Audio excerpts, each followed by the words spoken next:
Hey there! August 30th is National Toasted Marshmallow Day. It just creeps up on us every year, right? That's my paper-thin excuse for revisiting an old video on Spock's Marshmallow Dispenser, but I have my reasons. Total disclosure, I've been sitting on top of some audio clips of George Takei doing impressions of his castmates, and it's been eating me up inside thinking of ways to fit them into a video. Share your pain. The Marshmallow Dispenser video is from 2017. It's pretty short and most people haven't seen it, so I'm gonna let it play out to provide context for the new stuff at the end of this video. Like how the whole marshmallow scene actually went down in the book. They actually explain why Spock calls them Marsh Melons instead of marshmallows. Here's your chance to find out more about that in case you were curious but too afraid to ask. This is your safe space. I'll see you again at the end of the video.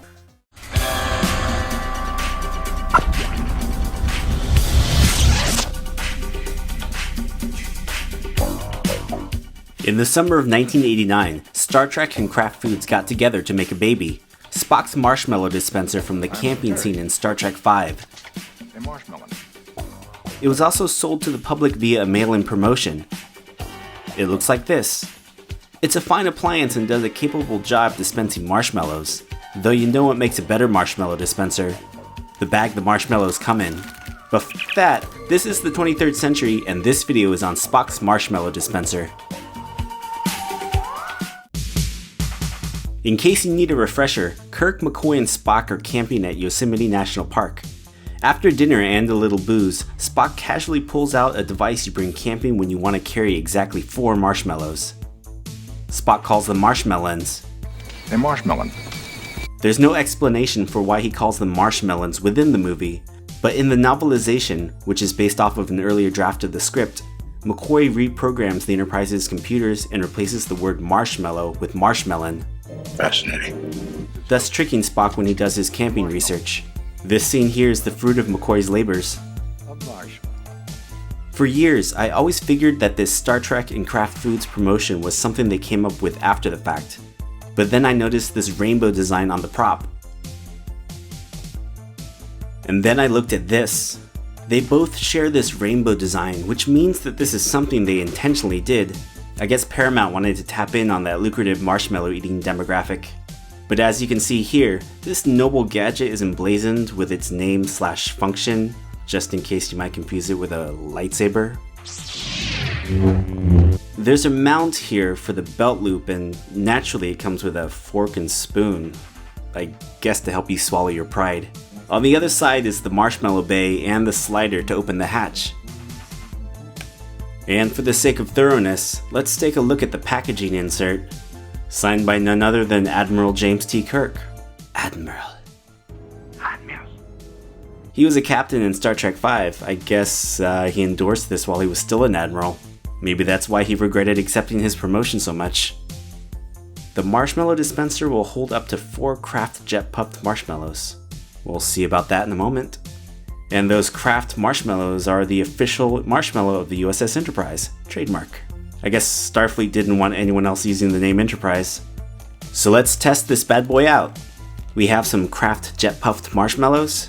They're jet puffed because what other way is there to puff a marshmallow? I mean, come on.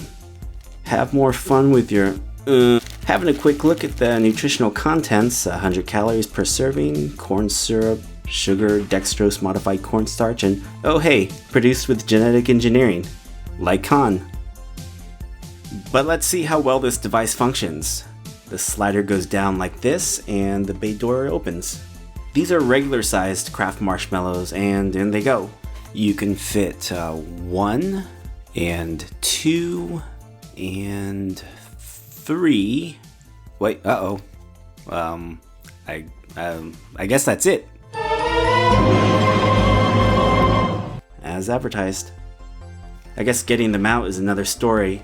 You use the slider to push them out, and with it at its maximum setting, there are still a few stuck. Whatever. But overall, this is still a mostly viable option when you feel like transporting exactly 3 marshmallows.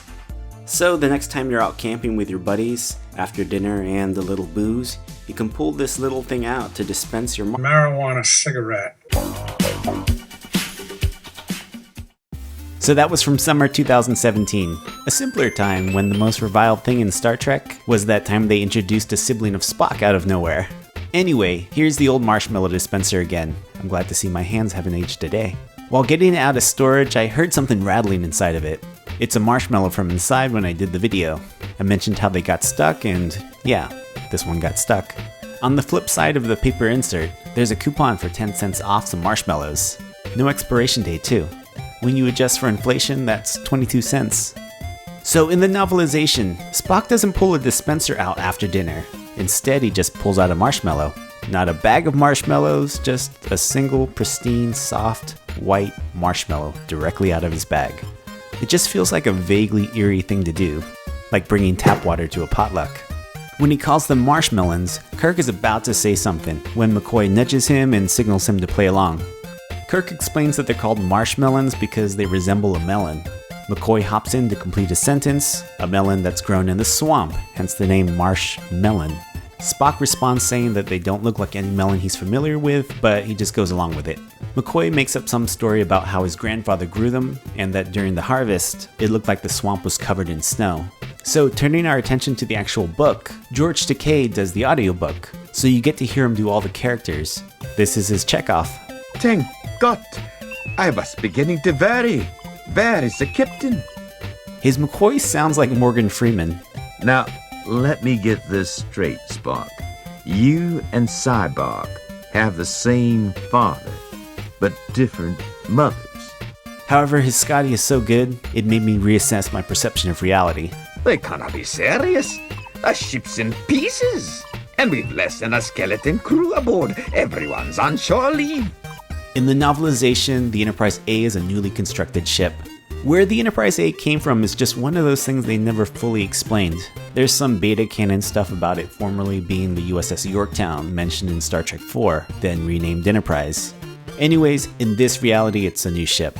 So skipping ahead to the end, just like in the movie, the final scene is another camping trip. Here Spock calls out McCoy for altering the ship's library. McCoy explains that the programmer he paid to do it just didn't do a good enough job of covering his tracks. So here in the novelization, Spock eats the marshmallow, which sounds like a normal thing to do. Just the image of Spock eating feels off to me, like bringing ramen packets to a potluck. 2 potluck analogies, I know.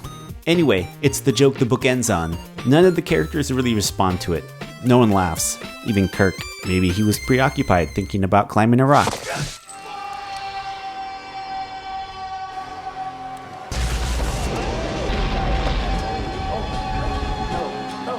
I'm a rock, it's man.